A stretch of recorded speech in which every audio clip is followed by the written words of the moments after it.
Maintenant, on va essayer d'observer les phénomènes grammaticaux dans ce poème. La première chose, on va voir ensemble, c'est le verbe avec le nom. Et donc, on va apprendre beaucoup de verbes et beaucoup de noms. Et c'est égal pour nous d'apprendre le français. On va essayer d'utiliser le bon verbe avec le bon nom. Alors, on va essayer de voir ensemble. 放烟花 faire. 追晚风 poursuivre. 借时光 emprunter. 捧星空 tenir. 唱情歌 chanter. 听晚钟 écouter. 问自己 se poser ou se demander. 拍合影 prendre. 眷顾好人 favoriser ou protéger. 去远方 aller. 赠我雷霆 赠我晚星 赠我诗 赠我名 c'est toujours offrir. C'est la première chose. On va essayer de pratiquer souvent, d'écouter souvent. Et je vais mettre un quiznet. Vous pouvez travailler chez vous. Voilà, c'est le verbe avec le nom. Et après, on va voir un phénomène très important en chinois. En français, on utilise le masculin ou le féminin pour représenter le nom. Et de temps en temps, il y a aussi des mots comme ce qu'on dit en chinois, c'est le déterminant numéro, ou on peut dire en bas, c'est les classificateurs. On a beaucoup de classificateurs devant différents noms.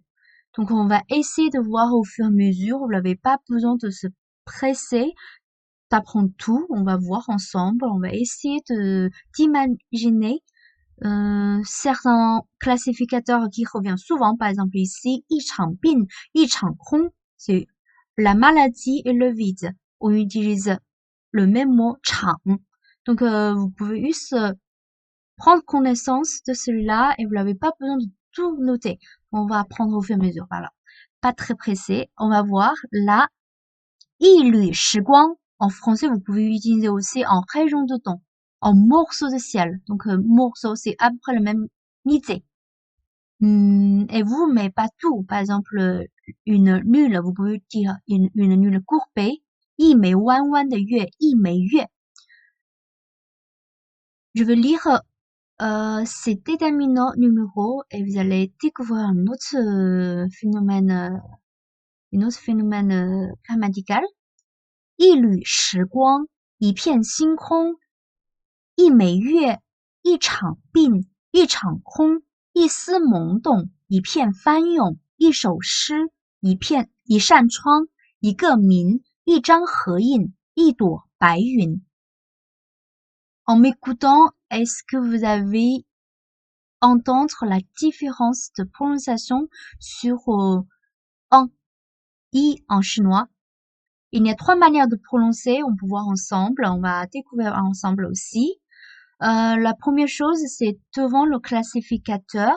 Si le classificateur a un ton, le premier ton, le deuxième ton ou le troisième ton, et le en, on va prononcer i, le quatrième ton. Par exemple, ici, 一缕时光, 一枚月, 一场病, 一场空, 一丝懵懂, 一首诗, 一张合印, 一朵白云. C'est tout devant le premier, le deuxième et le troisième. Donc, ça prononce toujours de la même manière, c'est i, quatrième ton. Et maintenant, devant le classificateur qui a un ton de quatrième ton. Par exemple, 捧一片星空, 片 c'est quatrième ton et du coup, en il va changer sa manière de prononcer et du coup, ça deuxième ton, c'est 一片. 一片, on va voir ensemble, c'est les parties en vert. 一片星空, parce que le classificateur 片 c'est quatrième ton. Et après 一片翻涌, c'est le même classificateur, on peut voir ensemble. Et après 一扇窗, 扇 c'est quatrième ton. Donc là il va changer, c'est 一扇窗. 一个名, 个 c'est quatrième ton. Donc c'est deuxième ton, 一个名. Voilà, c'est devant le classificateur, il va changer le ton. Et quand on prononce, par exemple, 1, 2, 3 en chinois, c'est 1, 2, san. Et lui, il va pas changer le ton. C'est i, c'est le premier ton. Soit i, il est derrière le mot. Il n'y a plus de classificateur, plus de nom. Derrière i, on prononce aussi i. Donc, il y a vraiment différentes choses à penser. On va découvrir si on rencontre. Voilà. C'est très, très, très important. On va voir aussi le phénomène. Là, le chiffre, on peut changer. On peut utiliser 1, 2, 3, 4, 5, comme vous voulez. Donc, celui-là, on appelle le nombre quartile. Et c'est i, c'est un ou une. Et en chinois, on prononce pas 二. On dit pas 二个人, on dit 两个人. C'est un peu spécial. Que voilà, noter. 两个人, 两扇窗, etc. Et après, c'est le classificateur, le mesureur, comme vous voulez, l'appeler. Et on peut voir le chinois et le pinyin et comment on dit en français et essayer de trouver le 数量词, le chiffre et le classificateur. Donc, voilà. Et après, dans ce poème, désolé, dans ces chansons, il y a une autre phénomène, non, un autre phénomène à découvrir, c'est 叠音词. 叠音词, qu'est-ce que ça veut dire? 叠音词.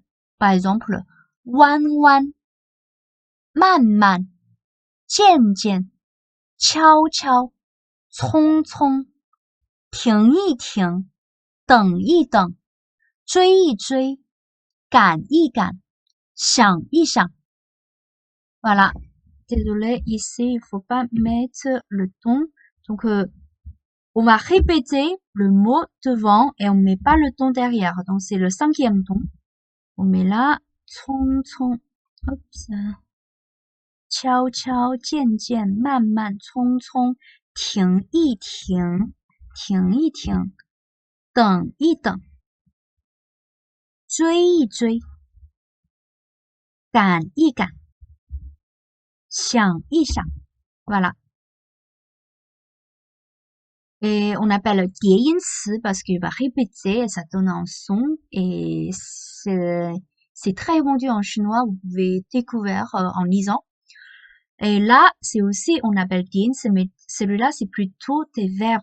C'est 停一停, c'est un peu, faire attendre un peu, faire une pause un peu, poursuivre un peu et se précipiter et se hâter et courir, poursuivre, se courir un peu. Voilà, 想一想, réfléchir un peu. Et là, c'est plutôt en tant qu'adjectif ou adverbe. On peut dire 弯弯的, 月, 慢慢的走, 渐渐的, 悄悄的, 匆匆的. Les gars, on utilise plutôt en tant adverbe. Et là, c'est plutôt adjectif. Voilà. Je pense que c'est tout pour cela et vous pouvez me contacter pour solliciter le lien pour travailler et pratiquer chez vous. On utilise beaucoup la traduction pour vraiment comprendre de quoi il parle et vous pouvez réutiliser dans votre construction de phrases. Voilà. Bon courage. À la prochaine fois.